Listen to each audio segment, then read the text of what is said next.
The glowworm. Seligman woke up as being the last man on Earth. Those who had wanted space more than one planet had gone into the wilderness of no return. The rest waged war against one another until there was no one left to fight. There was no more life of any kind because the Earth was destroyed by nukes. "I'm a freak," he said to himself, which was not entirely true. There was no longer anyone he might have termed normal for his comparison. He was one of the 23 young men who volunteered to be experimented upon in order to become super soldier.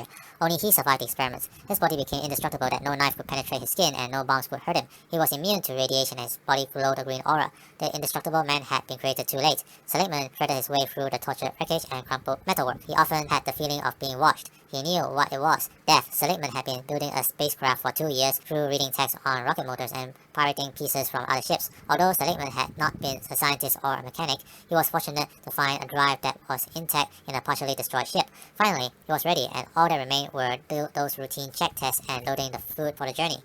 He found himself more terrified of leaving than of remaining alone until he died.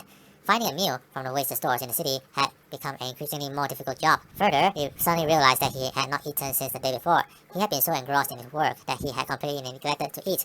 Then he realized that he had not eaten in 3 weeks. He no longer needed to eat. Since food supply was no longer an issue, there was nothing to stop Seligman from venturing into space. He pushed the button and the ship began to rise. When his ship continued to pull itself up out of the Earth's atmosphere, Seligman could feel the wrongness of the climb. Something was going to give. Seligman stared in horror as the place cracked and shattered outwards. The ship, after all, was not built by trained experts but by sheer determination.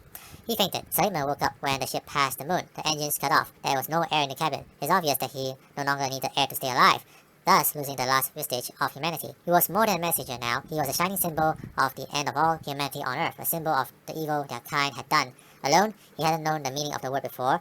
It would be his job to make sure that he was alone among his people, until the end of time. Hey, remember to sign up for my website and get some free reviews.